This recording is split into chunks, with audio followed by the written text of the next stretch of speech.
part 2 ng ating road trip, biyaheng bukid mga kaibigan. Malapit-lapit na tayo sa ating pupuntahan. Tignan lang mga kaibigan, maganda ang kalsada dito, kaso lang maliit lang yung kalsada kasi malayo na to sa national road. Bukid to kaibigan.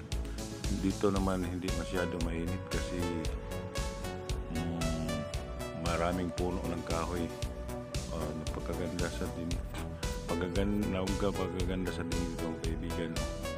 Hindi masyado siyang mainit, pero doon hindi ko alam doon sa unahan kung ganito ba din ang kahoy. So grabe ang tirik ng araw kaibigan. Hindi basta itong araw itong kahoy.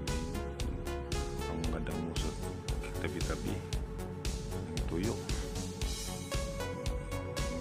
Dati mga kaibigan, maganda to tingnan dito. Kaso lang ngayon sa sobra siguro ang init, medyo pangit-pangit na siya tingnan. Dyan pala mga kaibigan, dyan pala ang daming tuyo ang mga damo at mga kahoy. Dito sa bandang kilid naman mas okay kaysa kabila ang kilid. Tingnan lang natin mga kaibigan, update lang tayo. Meron lang akong puntahan doon sa bukid. Malayo na to sa proper. Ito sa Compostela, Cebu to siya. Diyan pundo ko.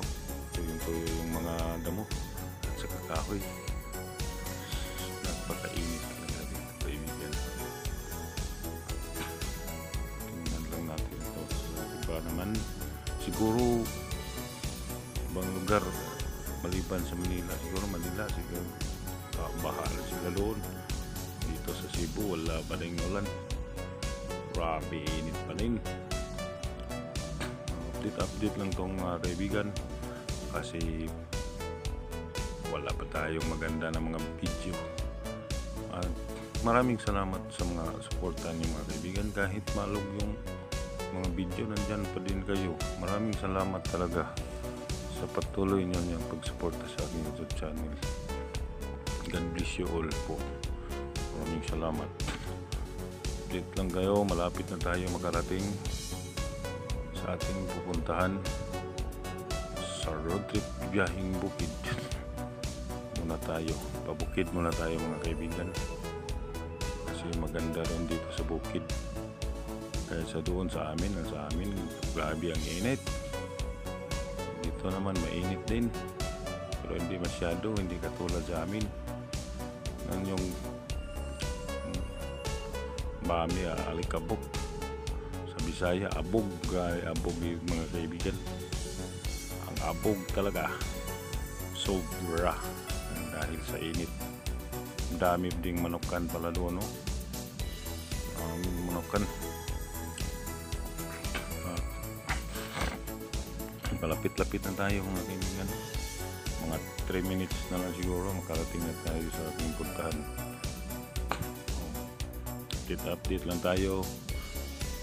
Ito, pagkabantayan nyo, maraming mga punong tuyo.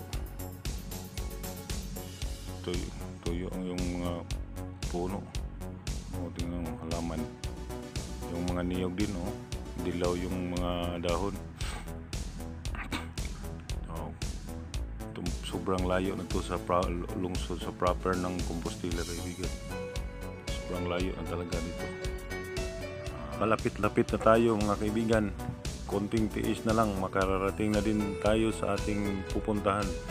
At ito, iba na yung kalsada dito sa kabila, walang laman, sa kilid lang.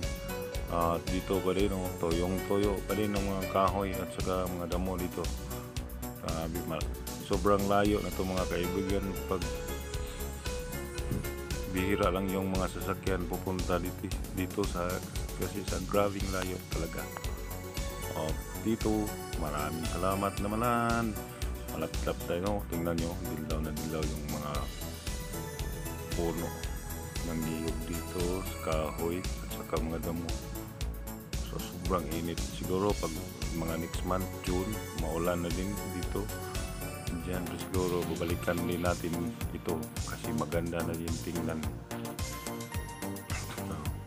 Tingnan mo, ang dilaw na talaga, tuyo ang kahoy, niyog at saka mga damo. Ito mas grabe ang ganda dito kabigan. Yung nakaraan nakapunta ko dito, hindi lang ako nakabidyo. Sobrang ganda talaga. Sa ngayon, pangit muna tayo, no? Dilaw, tuyo sa sobrang init. At malapit-lapit na din tayo mga kaibigan. Konting days na lang, makararating na din tayo sa ating puntahan. Ito po ang ating part 2 sa road trip biyaheng bukid. Maraming salamat talaga mga kaibigan sa inyong suporta, sa walang sawang suporta. God bless po sa lahat. Maraming salamat. At sa walang sawa talaga mga kaibigan, kahit pangit yung mga video ko, nandyan pa din kayo. Kaya maraming salamat. God bless po sa lahat. Bye bye po. Bye bye. God bless. Bye bye. Bye bye. Bye bye. Bye bye. Bye bye.